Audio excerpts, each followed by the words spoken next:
Hey guys, welcome back to Clownfish TV. This is Neon. I am here with Geeky Sparkles. Yay, that's me. It is you. You're here today. Yeah, so we're going to talk about Totally Not Mark, the anime YouTuber that got hit with many copyright strikes. We had talked about this before. Yeah, a little bit. We talked about it a little bit before. Toei Animation hit him with a whole bunch of strikes, and it basically destroyed his channel. Well, yeah. Talked a lot about Dragon Ball, and you know what sucks about this is a guy that was like a huge fan of their products, and I don't know if it was them directly or their lawyers or whatever happened. It like completely wrecked his channel, and it sounds like he got a bit of a win here, and this might actually be a win for other YouTubers that do cover pop culture and animation and anime, because I've wondered, I mean, there are a lot of channels out there that use footage. Yeah. And I'm like, how in the hell do they not get hit? Because you're supposed to, like, was it 30 seconds? You're allowed to use a different something parts, like that. And if you don't have the audio in it, right. There's some ways to sidestep. But people are running like entire episodes, and I did wonder about that, because if you're running a full episode, I mean, yeah, I can kind of see why the person who owns it would be a little pissed. You know, I would. Yeah, we got struck before. We very seldom run any kind of video footage, even reactions to trailers and stuff like that. We got struck once running the She-Ra, the Netflix She-Ra trailer, and reacting to it, and even then we had like the audio off, and we were making sure we were breaking it up. We were within the fair use. Yeah, it was within fair use of it, and they wouldn't hurt it and copyright struck. Of course, they let other people who were positive about it keep theirs up. But they copyright struck us. We just refilmed it again and posted it again. And then they got it reversed because we didn't violate anything. Yeah, it turned out that when we were reviewing it, they were having a hoedown at some convention. I think it was Emerald City or something like that. And they were angry that we were putting out negative vibes, I guess. Is that what it was? I think so, because it was DreamWorks themselves. Yeah, it was DreamWorks who struck did it. And they had to reverse it. They had been watching us specifically. Yeah, they were watching us. Other channels didn't get struck. But we didn't violate anything. That's why we got it back. We got it back. We always get it back. I don't think we've ever had one not get reversed. Anyway, this guy, Totally Not Mark, according to Kotaku, because he got hit with freaking 150 copyright claims. Holy shit.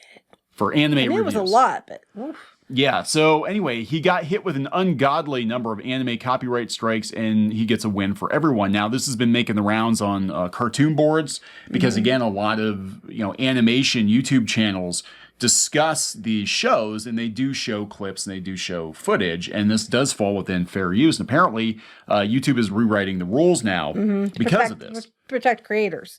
Yeah, which is always good. It's always good for creators, I mean, if he's not infringing or making, lots of money infringing on their stuff, and it's transformative, and it's like nobody's gonna take his reviews and think, well, this is an actual episode of Dragon Ball or One Piece or whatever. I do get where the other places come from too, though, because if you're running like most of the episode or the entire episode, they could just watch the episode with this person's commentary instead of going to watch it from you. Right. So right. I do see why it was a problem. It depends on how much was used, I think. But before we get into it any further, please subscribe for more pop culture news, views, and rants, guys. Over 255,000 subs. Yay!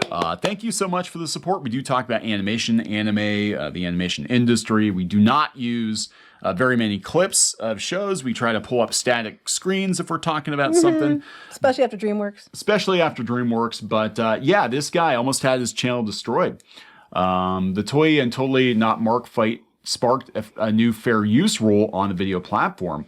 So in the new video, Mark Fitzpatrick of the anime YouTube channel Totally Not Mark, but he totally is Mark, revealed he's lying. Oh my God, he's a liar. I think that's the joke. But anyway. That's the joke. He revealed he not only won a battle in his copyright strike war with Toei Animation, but also influenced YouTube to create a new copyright rule for content creators. Now I'm going to stop right there, because YouTube is rolling out a whole bunch of new rules. The thing is that some of them I think are actually more pro-creator than they have been in the past. Because they were talking that they're going to, like with a community guidelines strike, they're actually going to give you the timestamp of what you did wrong. Right, because people a lot of times they're like, well, they won't tell me what I did so I can figure it out. Yeah, because before they're like, wait, you took my whole 2-hour, 3-hour live stream down. What did I do exactly that violated the rules? And they're like, well, we can't help you there. Just, you violated the rules. Completely unhelpful. and people were getting very, very angry. But apparently now they're going to timestamp it and be like, oh yeah, at 14 minutes and 52 seconds, you let the N-word slip. And that's why we did it. At least then you have some context like, oh, I better not do that again. Anyway, the new YouTube rule allows for flexibility among international copyright laws where a video may be taken down in one country but left up in another. We have had this happen. Yes. You can talk about that because that was with the gaming stuff. It was with your stuff. Yeah, that was actually over on Clownfish Studios. We do gaming videos, and one of the gaming videos, we actually had a couple seconds of Japanese anime that our editors have put in. It's hilarious. It's hilarious. It's great. And I'm like, I knew when I uploaded it, and it did the check that it was blocked in Japan, but I'm like, we're going to run with it because we don't have very many Japanese people watch us anyway. So whatever. I'm sure they have better things to watch. Yeah, they do, other than us. A lot of people have a lot of better things to do and watch. Well, a lot of stuff comes out of Japan's better than what we put out. Oh, God, yeah. I mean. Yeah. But anyway, it was funny, and I'm like, it's a funny bit. We're going to run with it. We're not going to make them take it out. And yeah, it was basically blocked in Japan. We've had that before. We've had, like, we would do commercials and live streams and stuff like that, and it'd be blocked in Germany or, whatever. But anyway, so this frees creators from worrying about outright bans or takedowns of videos. In practice, this means videos are more likely to remain up in countries like the US with stronger fair use allowances.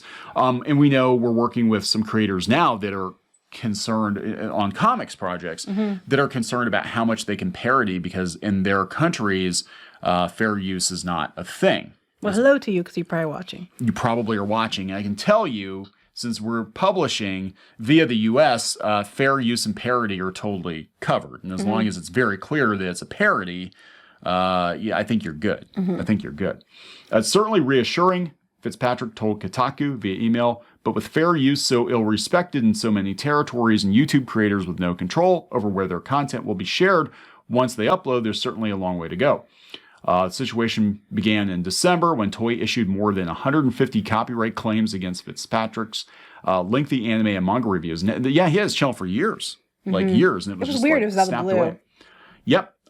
He stepped away from the situation. He won shortly after Fitzpatrick revealed a new video providing an update on the legal saga.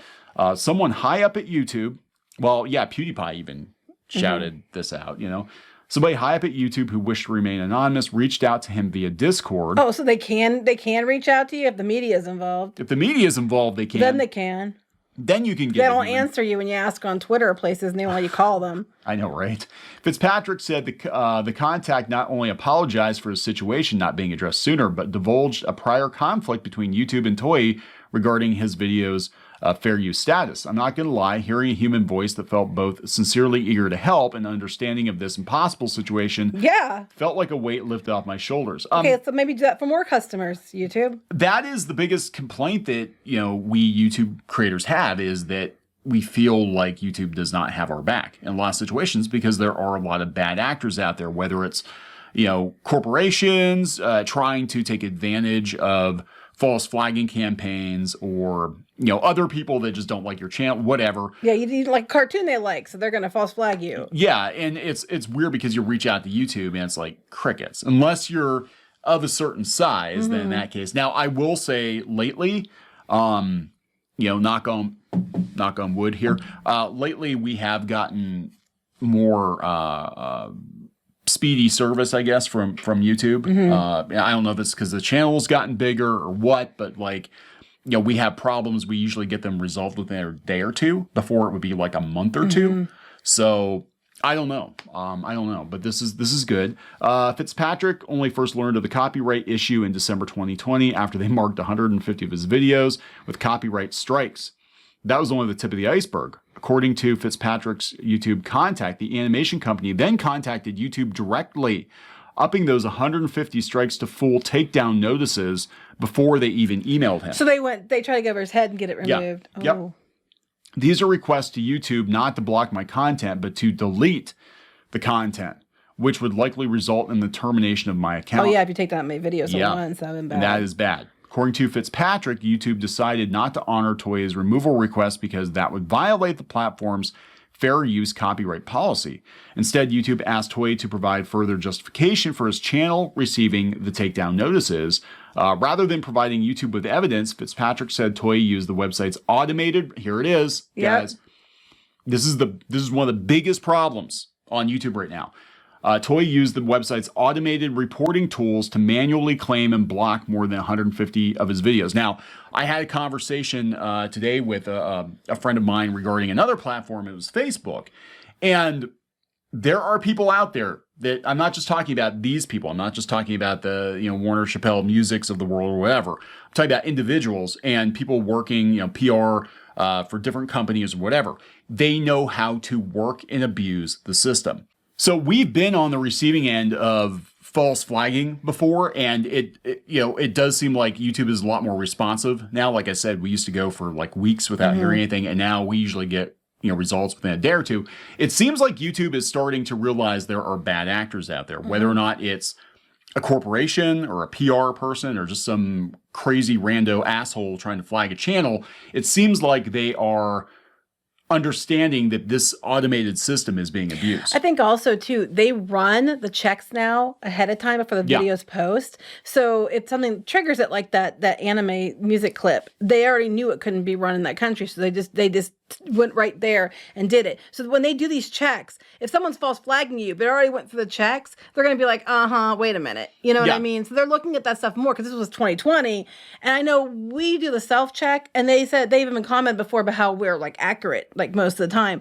So they run it through the algorithm thing. They run it through and it checks it for things. And usually if it does that and you get through, they look at it again before they pull you down, because they're like, if you're getting all these false flags on something and it doesn't make sense because they've already checked it, they're not going to likely to get pulled down. Yeah, it's harder to false flag now, I think, than it was a couple of years ago. And when we started, it was like anybody would flag and they would immediately like, oh, we're taking this down. We had a live stream interrupted one time because we had some people. They didn't like the one guest on there. They didn't like the one guest that we had on, so they're like, I don't know what they're telling YouTube, but it wasn't legit. And then later they came back and they actually reinstated that half of the live stream. Well, then they watched it for us. Yeah, I mean, we actually had somebody from YouTube sitting there checking it to make sure they didn't do it again. Yeah.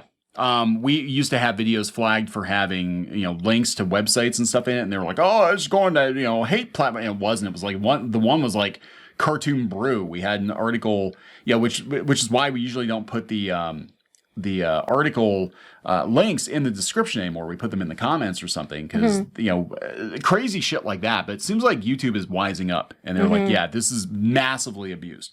I mean, we've seen people lose their channels completely because of this shit. And it's massively abused. And a lot of times I think it's like other YouTubers even being like, I don't like them, so I'm going to meh. Yeah, we know what's going on now. The following week, a game of phone tag ensued between Toei and the Japanese YouTube team, the American YouTube team, Fitzpatrick's YouTube contact, and himself to reach some sort of understanding regarding this copyright situation. Toei ended up providing a list of 86 videos of the original 150 or so that the company deemed should not remain on YouTube, a move Fitzpatrick described as baffling and inconsistent. Toei, he concluded, had no idea of the meaning of fair use or the rules the company wanted creators to abide by. Yep. So he did regain control of his videos. He wasn't out of the woods yet. If Toei filed a lawsuit against him in Japan with its less robust interpretation of fair use, it's likely he could lose. This is what's happening with a lot of international creators, because a lot of countries do not have fair use. Like if you even have a couple of panels up of a manga, it's the same as like scanning the whole thing. To be fair though, for Japan, I can kind of understand why they're really cracking down on it, because people do scan their books and put up all the time, so I kind of can see it. But and it is taking a cut. I mean, this is an overcorrection, because it's overcorrection for sure. Yes. Yeah, it's taking a bite out of the manga industry for sure, and anime industry, because there's so many pirate sites out there. But he was not pirating the content; he was commenting on the content. Well, it depends how much of the content he was showing. Yeah. That's where I'm gonna leave that as my stance on this. I don't know how much he shows because I haven't watched him. So here is YouTube's new legal innovation. YouTube's new copyright rule allows owners like Toei to have videos removed from, say, Japan, but said videos will remain up in other territories. Which we had happen with us. We did, yes. The one video on the gaming channel with the anime intro is not available in Japan. But that's fine, because we don't have very many Japanese people watching us, so whatever. As long as they fall under the country's fair use policies, they will remain up. To have videos removed from places with more allowances for fair use, companies would have to argue their cases following the copyright laws of those territories. Toward the end of his video, Fitzpatrick laments that Toei's hostile actions leave a lot of collaborative opportunities on the table without proper consideration. That might be, but that's up to Toei, and that's up to Japan. I'm not going to tell them they can't have their own roles, Yep. Similarly to how video games have embraced the online sphere, I sincerely believe that a collaborative or symbiotic relationship between creators should happen. Yeah, of course he does, because that's what his whole channel is. Well, okay, so this happened with Nintendo, and it does a lot of damage, to the brand. And Toei, they've actually, Shueisha was another one. They were striking people, and it damages their brand in the eyes of fans because they're like, we want to watch videos and look at content that talks about the fandom and reviews episodes and stuff like that, and this happened with Nintendo, where they were striking people for playing their games online, and then they wanted people to join their MCN to get a cut of it. And I can see people were mad about that. But collaborative and symbiotic relationship, I believe in to a point. I think that if you're like if the company, it's probably stupid of the company to go after fans who are just trying to promote the company. I agree with that. But I think it depends. Like if someone is literally going and giving you the entire episode of the show and talking about it, I can kind of, or read the entire manga, I can see it. I have never understood, and this isn't, look, I'm not trying to dunk on other YouTubers, but I've never understood there are comic book channels out there where they literally show the entire comic book and narrate all the, the dialogue, and they basically are reading a comic book to you, the entire thing. They don't get struck. Like this is kind of a minefield, though, isn't it? Because it's like, if you're an IP holder, rights holder, you want to make sure that you can control how much of your stuff is shown for quote unquote free, or how much people can monetize it. But then the flip side of that is, if your intent was just to review an episode or something, you had no malice or ill intent. You weren't trying to steal it. You're just trying to add to the fandom. Yeah, so I mean, I don't know. I think the intent is definitely what matters. Yeah, here. I think a lot of things intent matters. If their intent was to bypass, like here, I'm basically giving you this episode of Dragon Ball for free. You just have to, it's subtitled and you just hear my voice over it, but just read the subtitles and that's the whole thing. I mean, in that case, it'd be like, nah, it's not good. So I think this is an interesting, compromise, where it's just going to be blocked in certain areas where it's not allowed. I mean, as long as you're following, and it has to still stay within the rules of fair use and wherever you put it. So it's a tightrope. It really is. Yeah, I mean, I've wondered about, again, some of the Cartoon Network. Now that's American produced content, but I've seen channels out there, again, not to throw shade at any individual YouTubers, but they dissect like Cartoon Network shows, and they use a hell of a lot of footage to do that. Now, to the best of my knowledge, they've never been struck, and I think the reason is, since it's an American company and they know what the intent is, they're not striking. Yeah, I think it just depends on the company, what they're willing to, because they know it's a bad look to go out and do it, so they might just leave well enough alone. Now, if it was us, and we went through an entire episode of, say, He-Man, and oh my God, we'd be rip it to shreds, we'd be toast. No question. Yeah, so it depends. The intent matters. I think intent matters. Anyway, we're going to wrap this one up. Yeah, I'm sorry. I'm laughing, though, because the intent of us was to tell people how dumbass it was. Anyway, please subscribe for more pop culture news, views, and rants, guys. We'll talk later. Bye.